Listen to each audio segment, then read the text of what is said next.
बहुत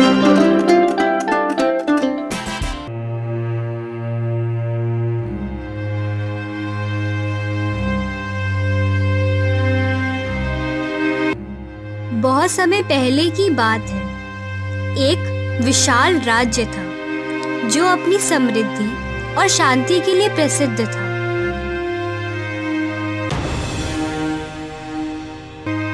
पर अब उस राज्य की गलियों में एक अजीब सा सन्नाटा था।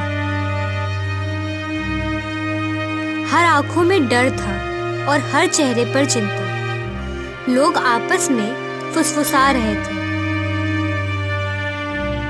डर का कारण 3 चालाक चोर।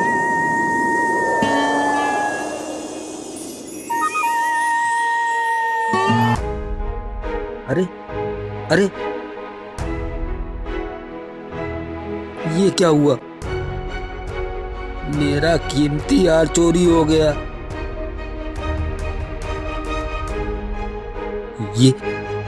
ये साधु ही चोर है।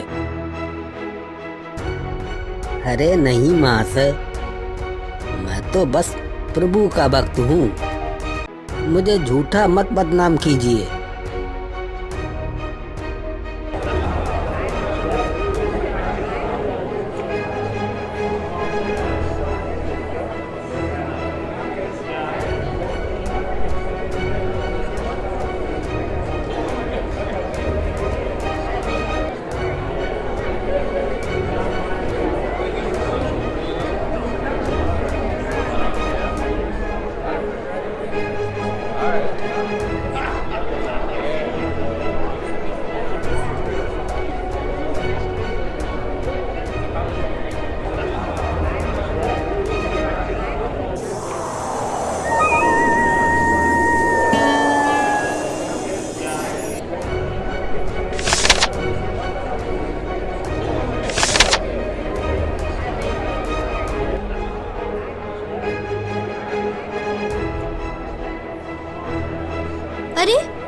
अरे ये व्यापारी तो भी साधु था।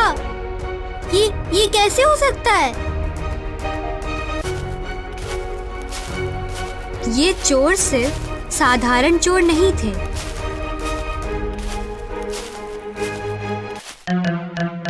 ये बहरूपिये थे। कभी साधु, कभी व्यापारी और कभी भिखारी। इनके भेष बदलने की कला ने पूरे राज्य को हैरान कर दिया था। इनका असली चेहरा किसी ने कभी नहीं देखा था।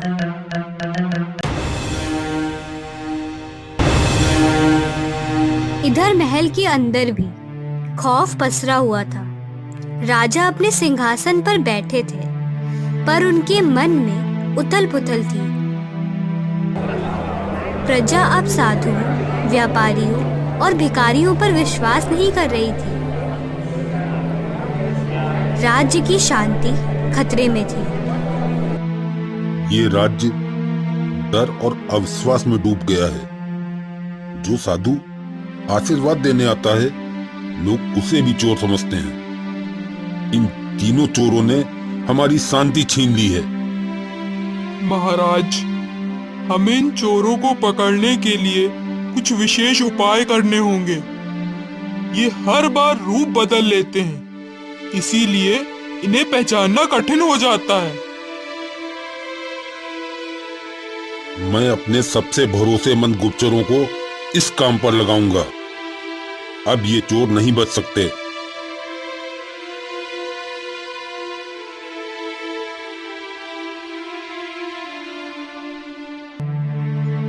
राजा ने गुप्तचरों को आदेश दिया कि वे हर साधु, व्यापारी और भिखारी पर कड़ी नजर रखें।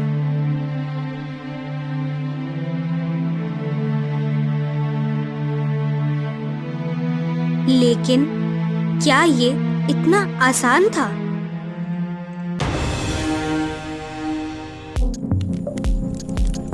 उधर इन तीनों चालाक चोरों ने अपने अगले वार की योजना बनानी शुरू कर दी थी।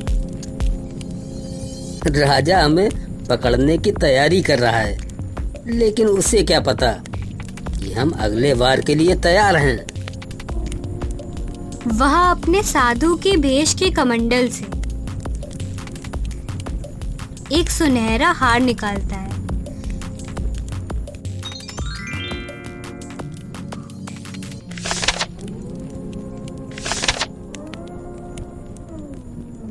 भाइयों, हमें अब कुछ बड़ा करना होगा। ऐसी चोरी जिससे पूरे राज्य की नींव हिल जाए।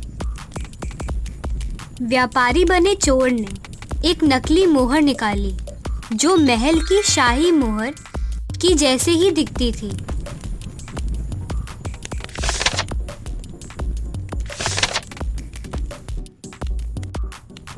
खजाने पर हाथ साफ करने का वक्त आ गया है।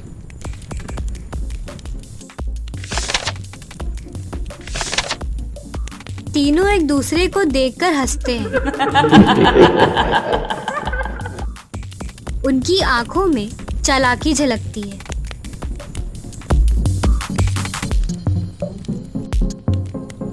चोरों ने एक खतरनाक योजना बनाई थी।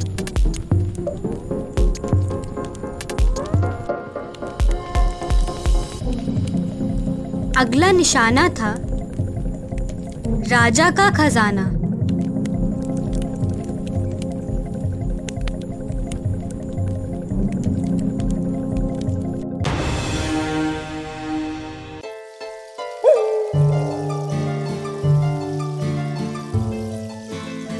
अंधेरी रात में तीनों चोर महल के खजाने तक पहुंचने की साजिश कर रहे थे। रसोइये का भेष धरकर मैं महल के अंदर जाऊंगा। पहरेदार मुझसे सवाल भी नहीं करेंगे।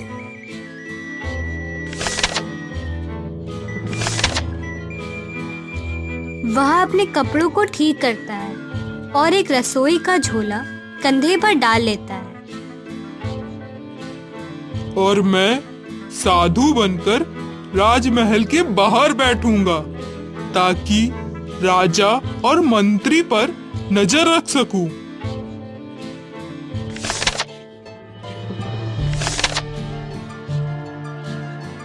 वह को निकालकर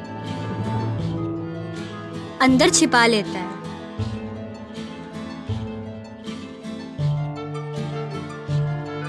मैं व्यापारी बनकर मंत्री के खास सेवकों के पास जाकर खजाने का रहस्य जानने की कोशिश करूंगा।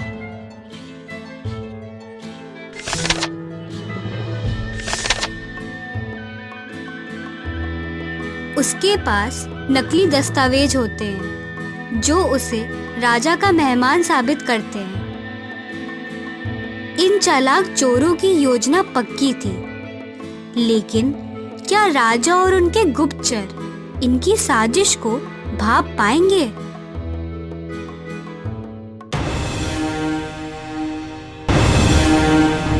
जब चोर अपनी योजना बनाने में मशगूल थे, उसी समय राजा ने अपने सबसे कुशाग्र गुप्तचर श्रुति को बुलाया।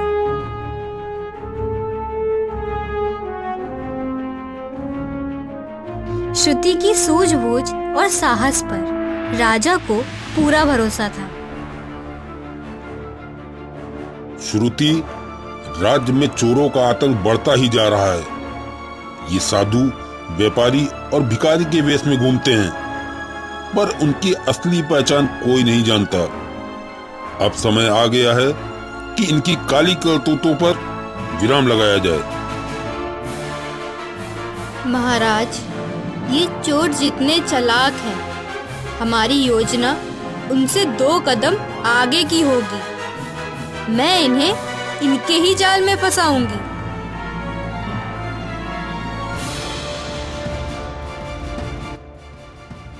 श्रुति ने एक साहसी योजना बनाई।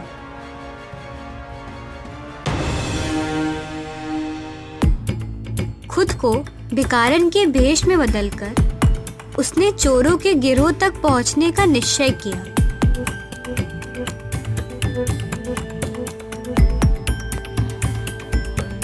यह उसकी सबसे खतरनाक चाल थी।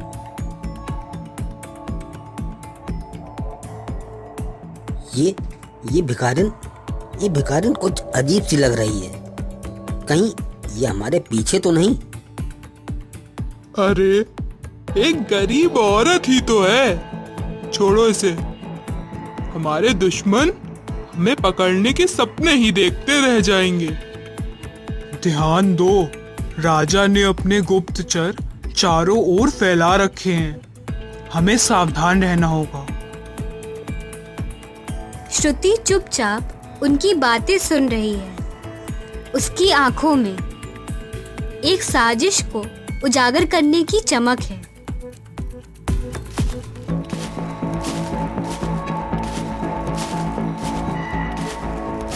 जैसे ही चोर आगे बढ़ते हैं, वह अनजाने में एक कंकड़ पर पैर रख देती है। आवाज होती है। चोर चौकन्ने हो जाते हैं। कौन है वहाँ?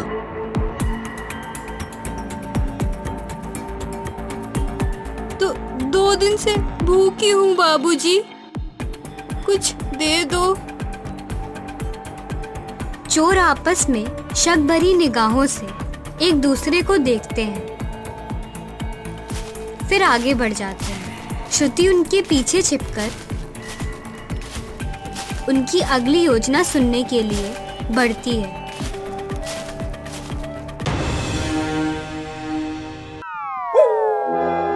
अगली रात चोरों ने खजाने तक पहुंचने का आखिरी प्रयास किया, लेकिन उन्हें नहीं पता था कि इस बार उनके हर कदम पर श्रुति की नजर थी। मैं खजाने का दरवाजा खोलते ही इशारा करूंगा। जैसे ही तिजोरी खुलेगी हम सब दौड़ पड़ेंगे। अगर कोई आया तो मैं मंत्र पढ़कर लोगों को बहला दूंगा। सबको लगेगा मैं कोई दिव्य महात्मा हूँ। अरे भाइयों, बस जल्दी करो। राजा को भनक भी लग गई तो हम सब नहीं बच पाएंगे। श्रुति पेड़ के पीछे से उनके हर शब्द को सुन रही है। उसके चेहरे पर गंभीरता है। तभी अचानक एक बिल्ली झाड़ियों से बाहर कूदती है। क्या था वो? लगता है कोई देख रहा है। श्रुति फौरन एक पत्थर उठाकर दूसरी ओर फेंकती है ताकि चोरों का ध्यान भटक जाए।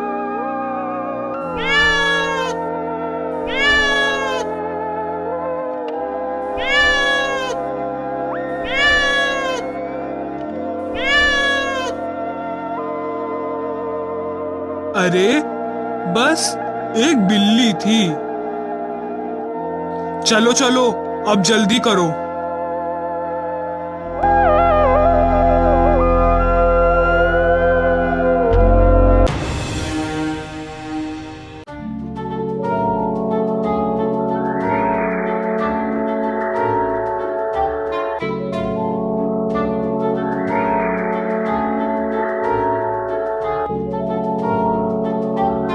चोर जैसे ही खजाने के पास पहुंचे, श्रुति की योजना ने उन्हें घेर लिया। हर तरफ से सैनिकों ने उन्हें जकड़ लिया। ये क्या हो रहा है? हमने तो सब ध्यान से किया था। तुमने ध्यान रखा, लेकिन मैंने तुम्हारी हर चाल पर नजर रखी। अब तुम इस महल से बाहर नहीं जा सकते। श्रुति ने तुम्हारी हर हरकत पर नजर रखी। अब तुम्हारी चालाकी खत्म हो चुकी है।